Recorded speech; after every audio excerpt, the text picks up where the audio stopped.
Good morning दोस्तों। मेरा नाम है हिमांशु और आप देख रहे हैं गोल्ड डिगर चैनल। अ, आज हम लोग साथ मिलकर प्रेस इंफॉर्मेशन ब्यूरो जो कि भारत सरकार के जितने भी अपडेट्स हैं उनके मिनिस्ट्रीज के, वो इस पे पब्लिश होता है, प्रेस इंफॉर्मेशन ब्यूरो। तो करेंट अफेयर्स के लिए ये बहुत ही इम्पोर्टेंट एक प्लेटफॉर्म हो जाता है। आजकल के एग्जाम्स में इससे डायरेक्ट सवाल आते हैं। तो चलिए शुरू करते हैं। आज तारीख है 11 जून और हम लोग देख रहे हैं पीआईबी के इम्पोर्टेंट अपडेट्स को। ओके, तो शुरू करते हैं हमारे पहले अपडेट के साथ। ये अपडेट है मिनिस्ट्री ऑफ कल्चर से। जैसा कि आप जानते हैं कि भारत सरकार की अलग अलग मिनिस्ट्री है, जैसे फाइनेंस मिनिस्ट्री, उसी तरह कल्चर के लिए एक मिनिस्ट्री है। तो उससे एक इम्पॉर्टेंट अपडेट है। वो अपडेट ये है कि historic 10 day exposition of Holi relics of Lord Buddha's chief disciples concluded in Mongolia. क्या है कि मंगोलिया, सबसे पहले देखते हैं मंगोलिया मैप पे कहाँ पे है। तो ये हमारा प्यारा देश भारत है। ओके, ये है चाइना और इसके ऊपर यहाँ पे आप देख सकते हैं मंगोलिया।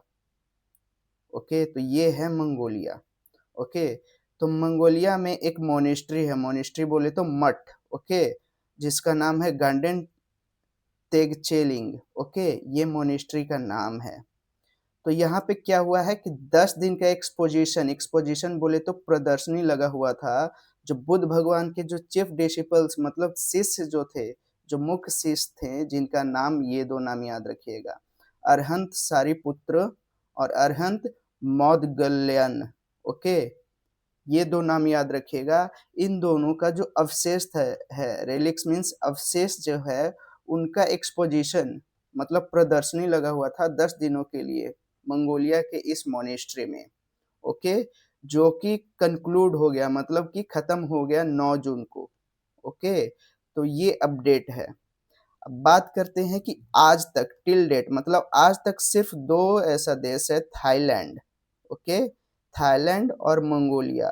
थाईलैंड कहाँ पे है? तो यहाँ पे इसके नीचे, ये नीचे है थाईलैंड इधर।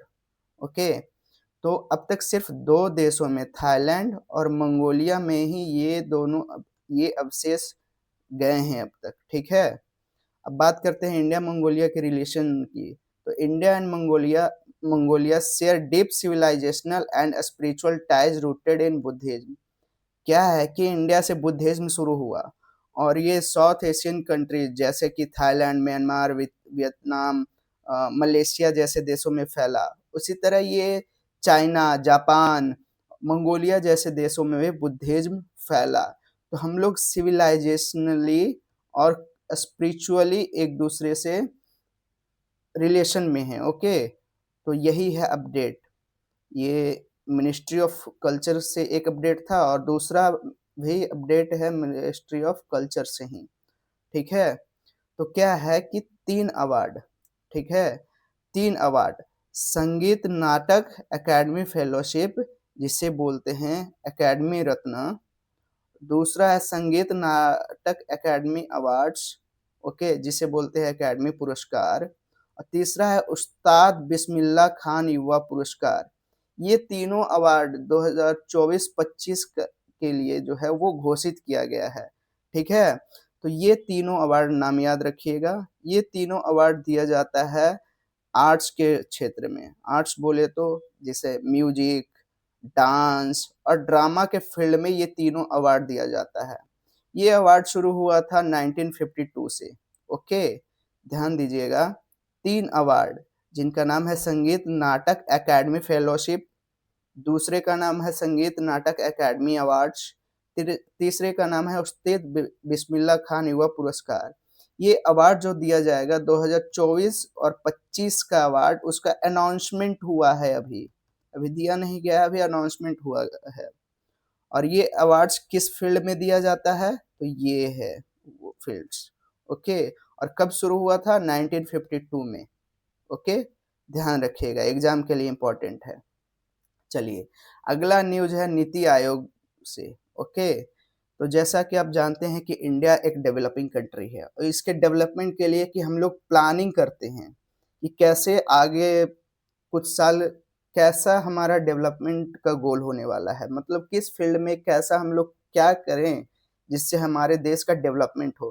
तो पहले 2014 तक पहले प्लानिंग कमीशन था, ओके, जिसमें आप सुने होंगे कि वर्षीय योजना आया करता था, ठीक है, यानी 5 वर्षों के लिए हम क्या क्या करेंगे ये हम प्लान किया करते थे। ये 2014 में खत्म कर दिया गया, उसकी जगह पे आया नीति आयोग, ओके। नीति आयोग शुरू हुआ 1 जनवरी 2015 से, ठीक है। नीति का फुल फॉर्म है national institution for transforming India, okay, ध्यान रखिएगा। चलिए अब इम्पोर्टेंट न्यूज को कवर कर लेते हैं कि क्या अपडेट आया है। तो क्या है कि 11th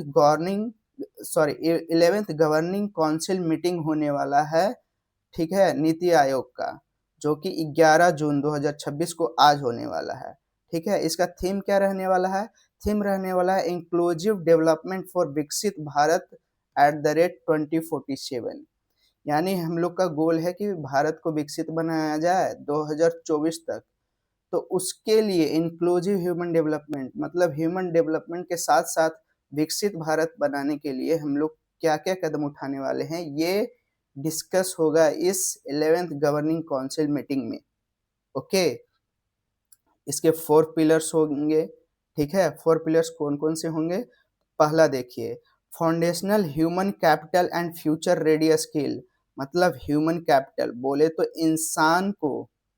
इंसान को इतना कैपेबल बनाया जाएगा कि वो अपना स्किल डेवलप कर सके, और जैसे अगर डॉक्टर बने तो अच्छा डॉक्टर बन सके, टीचर बने तो अच्छा टीचर बन सके, इन सब पे फोकस किया जाएगा, ओके। दूसरा है प्रोडक्टिव एम्प्लॉयमेंट।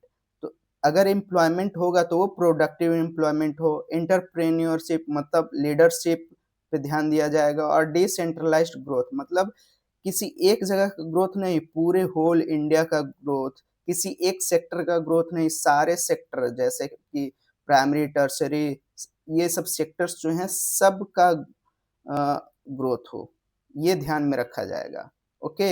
सारे इंडिया में जितने भी पब्लिक है सबका ग्रोथ हो, ना कि कुछ ग्रुप ऑफ पीपल्स का ग्रोथ हो, ये ध्यान में रखा जाएगा।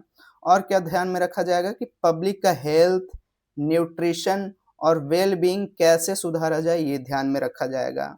इसके बाद equity and dignity for all, जैसा कि अब सब जानते हैं कि हमारे समाज में, हमारे सोसाइटी में डिप्राइव्ड लोग भी हैं, ऐसे पिछड़े लोग भी हैं, तो सबका डिग्निटी मेंटेन हो, इस पे फोकस किया जाएगा, ओके। तो ये 4 पिलर्स रहने वाले हैं इस मीटिंग के, ठीक है, जो कि नीति आयोग की मीटिंग होने वाली है, इसमें 4 चीजों पे ध्यान रखा जाएगा।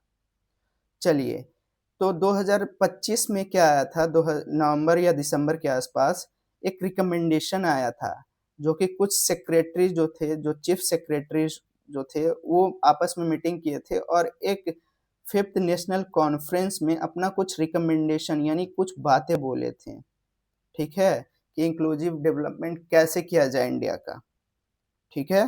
तो उसके 5 थीम्स थे, ध्यान दीजिएगा, एग्जाम में ये सब पूछा जा सकता है।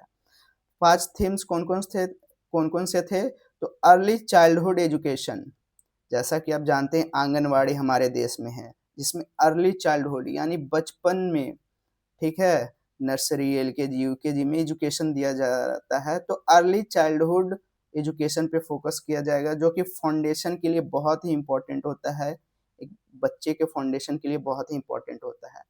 उसके बाद स्कूलिंग पे ध्यान दिया जाएगा, ठीक है, जो कि बिल्डिंग ब्लॉक यानी कि एक बड़ी इमारत बनाने के लिए एक बहुत ही इम्पोर्टेंट बेस होता है हमारा स्कूलिंग। जैसे कोई इंसान जो है स्कूल जाता है तभी तो वो अच्छा इंसान, एजुकेटेड बन पाता है, ओके। इसके बाद स्किल पे फोकस किया जाएगा, स्किलिंग पे, जैसे स्किलिंग पे फोकस किया जाएगा ताकि उसका फ्यूचर रेडी वर्कफोर्स जो है वो सही हो सके। इसके बाद हायर एजुकेशन पे फोकस किया जाना चाहिए, ये कहा गया इस रिकमेंडेशंस में, ठीक है, कि हायर एजुकेशन पे फोकस किया जाना चाहिए। हायर एजुकेशन बोले तो 11th 12th PG, under graduation, ये सब हायर एजुकेशन, ओके। इसके बाद स्पोर्ट्स, पढ़ाई के साथ साथ स्पोर्ट्स और एक्स्ट्रा करिकुलर एक्टिविटी पे भी ध्यान देना चाहिए, जो कि बियॉन्ड द क्लासरूम यानी क्लासरूम से थोड़ा हटके भी कुछ स्पोर्ट्स और एक्स्ट्रा करिकुलर एक्टिविटी पे ध्यान देना चाहिए। तो ये था इम्पोर्टेंट पीआईबी के अपडेट्स। इसके बाद कुछ इसमें इम्पोर्टेंट था नहीं, बस एक और है लास्ट बचा हुआ, सैपलिंग डायलॉग 2026।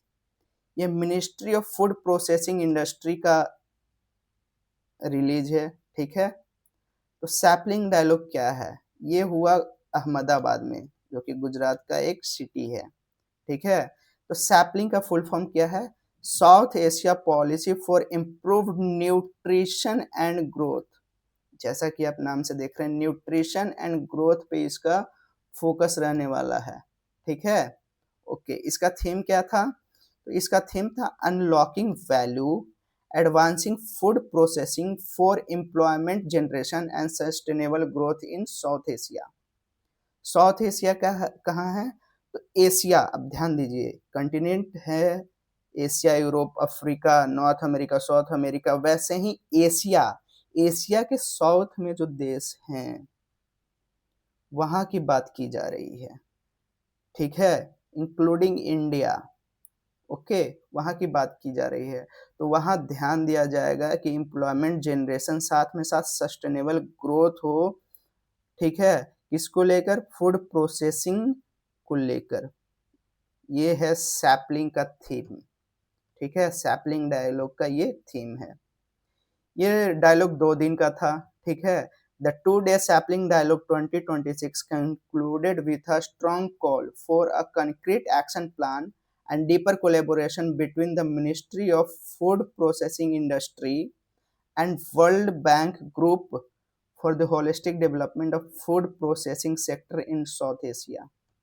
ये जो सैपलिंग मीटिंग था वो क्यों था, तो साउथ एशिया में फूड प्रोसेसिंग सेक्टर को डेवलप किया जाए इसलिए था, बेसिकली यही लास्ट कंक्लूजन है।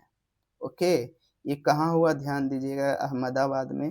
ओके, तो यही थे इम्पोर्टेंट्स अपडेट्स। तो मिलते हैं अगले वीडियो में, थैंक्स फॉर वॉचिंग, तब तक के लिए बाय बाय, सी यू।